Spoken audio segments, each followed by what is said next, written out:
నమస్తే, నేను మీ రాజేంద్ర.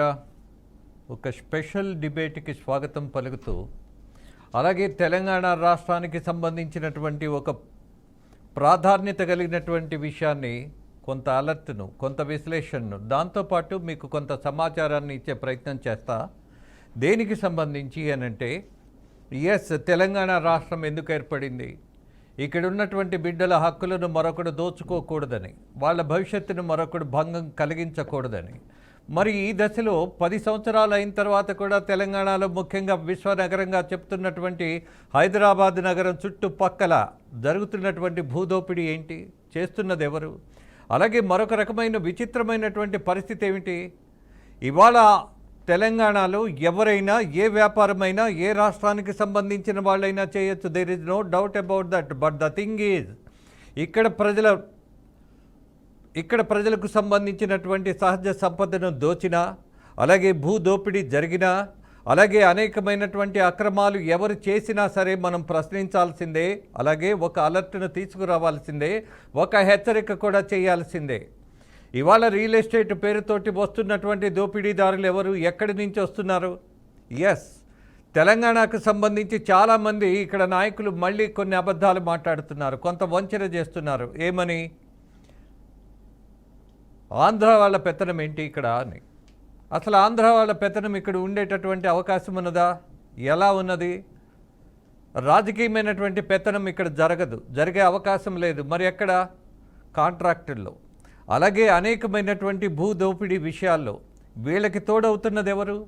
స్థానికంగా ఉన్నటువంటి తెలంగాణ నాయకులు కూడా కలిసి ఆంధ్ర వాళ్ళని ఇక్కడికి పిలిపించుకొని, మరి ఇక్కడ స్థానికంగా బలపడిన వాళ్ళతో పాటు కొత్త వాళ్ళను కూడా తీసుకొచ్చి పెట్టుబడులు పెట్టించి భూదోపిడీకి నాంది పలుకుతున్నది ఎవరు అనంటే, ఇక్కడ బిడ్డల హక్కుల గురించి మాట్లాడి రాజ్యాధికారాన్ని సాధించాము అన్నటువంటి అబద్ధాలు చెప్పినటువంటి నాయకులు. నేను ఎవరైతే ఉద్యమ నాయకులు ఉన్నారో వాళ్ళని తక్కువ చేయటంలా, బట్ ఉద్యమం పేరు చెప్పి ఇవాళ కూడా భూదోపిడీకి పాల్పడుతున్నటువంటి ఆంధ్ర రాజకీయ నాయకులు ఎవరైతే ఉన్నారో, ఈ రాష్ట్రాన్ని దోచినటువంటి రాజకీయ పెత్తందారులు ఎవరైతే ఉన్నారో వాళ్ళ గురించి ఇవాళ మాట్లాడాల్సిన దశ ఉన్నది అన్నది నేను భావిస్తున్నా.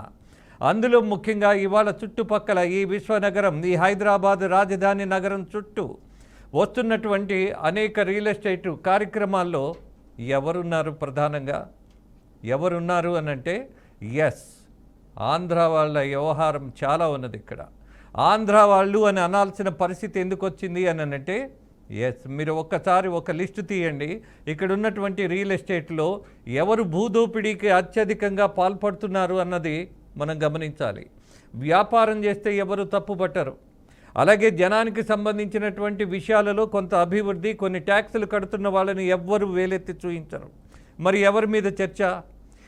వ్యాపారం అన్నటువంటి పేరుతో అమాయకులైనటువంటి రైతుల భూములను లాగేసుకొని, భయపెట్టేసి, అలాగే అనేకమైనటువంటి మ్యానిపులేషన్స్ చేసి, దొంగ డాక్యుమెంట్లు సృష్టించి, లేనటువంటి ఆస్తులను కూడా సృష్టించుకొని, ఉన్నటువంటి ప్రభుత్వ భూములను కూడా కలిపేసుకొని చుట్టుపక్కల చేస్తున్నటువంటి వ్యాపారం మనం గమనిస్తున్నప్పుడు అనేకమైనటువంటి కంపెనీలు ఇవాళ మూతపడ్డాయి. కోట్లు సంపాదించి అక్రమంగా, దట్టు అమాయకులైనటువంటి జనం దగ్గర ఈ తెలంగాణ బిడ్డల హక్కును మరి దోచేస్తున్నప్పుడు మాట్లాడాల్సిన పరిస్థితి ఉందిగా. దాని మీదే చర్చిద్దాం. ఈ చర్చలో మనతో పాటు బీఆర్ఎస్ అధికార ప్రతినిధి విజారియా క్షత్రియ ఆయన ఒకరున్నారు. అలాగే నండూరి రవికుమార్ గారు రియల్ ఎస్టేట్కు సంబంధించి అనేకమైనటువంటి అంశాలలో మన ఛానల్లో ఎనలిస్ట్గా ఉన్నారు, అడ్వైజర్గా కూడా ఉన్నారు. వీళ్ళిద్దరి దగ్గర నుంచి ఒక ప్రాథమికమైనటువంటి సమాచారం తీసుకునే ప్రయత్నం చేస్తాం. మొట్టమొదటిగా ఇవాళ ఉన్నటువంటి రియల్ ఎస్టేట్ ప్రాజెక్టులు పర్మిషన్స్ ఎలా తీసుకోవాలి, పర్మిషన్స్ ఉన్నవాళ్ళు ఎలా అమ్మాలి, రెరా చట్టం యొక్క ప్రాధాన్యత ఏంటి, అలాగే హెచ్ఎండిఏ ఏంటి, డిటిసిపి ఏంటి, వీటన్నిటికి సంబంధించిన సమాచారం నండూరి రవికుమార్ గారితో పాటు ఇక్కడ బిడ్డల హక్కులను దోచుకుంటున్నటువంటి నాయకులు ఎవరైతే కొంతమంది ఉన్నారో, రాజకీయ నాయకులు రియల్ ఎస్టేట్ ముసుగులో దోచేస్తున్నారో వాళ్ళ సమాచారాన్ని కూడా నేను మీతో విజయార్య గారితో మాట్లాడించే ప్రయత్నం చేస్తాను. నమస్తే అండి సార్. నమస్తే. మొదటిగా రవికుమార్ గారు, ఇవాళ తెలంగాణ రాష్ట్రానికి సంబంధించినటువంటి హక్కుల దోపిడీ ఒకటి జరుగుతుంది అన్నది వాస్తవం. There is no doubt about that, there is no debate at all. But the thing is, ఇక్కడ రియల్ ఎస్టేట్ పేరుతోటి చేస్తున్నటువంటి భూదోపిడీ ఒకటి ఉన్నది, మోసం ఉన్నది. బట్ ఇవాళ ప్రాజెక్టులు చూసి పాపం అమాయకులు చాలామంది ముందుకొచ్చి డబ్బులు కట్టి మరి, మీకు తెలుసు, you are much aware more than me, ఎంతమంది మోసపోయారు. ఈ మోసపోయినటువంటి వాళ్ళ బాధను మీరు కొంత వాళ్ళకి సమాచారాన్ని ఇచ్చేటటువంటి ప్రయత్నం చేద్దాం. అసలు రెరా చట్టం అంటే ఏంటి, అసలు ఒక లేఅవుట్ మనం ప్రారంభించాలంటే, వ్యాపారం చేయాలంటే ఎలాంటి పర్మిషన్లు కావాలి అన్న ప్రాథమిక సమాచారం మీ దగ్గర నుంచే ఆహ్వానిస్తున్నాను. ముందర మీరు అడిగిన దానికి ఫస్ట్ ఒక ల్యాండ్, అగ్రికల్చర్ ల్యాండ్ ఉంటుందండి.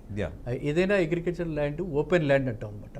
ఆ ఓపెన్ ల్యాండ్ దాని చుట్టుపక్కల ప్రాక్సిమిటీలో డెవలప్మెంట్స్ వస్తున్నాయంటే ఆ ల్యాండ్ ఫస్ట్ పర్చేజ్ చేసి ఆ ల్యాండ్ ఏ ఏరియాలో ఉంది అని తెలుసుకుని ఆ ఏరియాలో అది హెచ్ఎండిఏ ఏరియానా, డిటిసిపి ఏరియానా, ఏ ఏరియా అని ఫస్ట్ దాన్ని నిర్ణయించుకుని తర్వాత డెవలపరు ఆ పర్టికులర్ అప్రూవల్స్ తీసుకోవాలి. హెచ్ఎండిఏ అప్రూవల్ అయితే హెచ్ఎండిఏ అప్రూవల్ తీసుకోవాలి, డిటిసిపి అయితే డిటిసిపి అప్రూవల్ తీసుకోవాలి. ఈ అప్రూవల్ 2 స్టేజెస్లో ఉంటుంది. ఒకటి ప్రిలిమినరీ అప్రూవల్, 2 ఫైనల్ అప్రూవల్.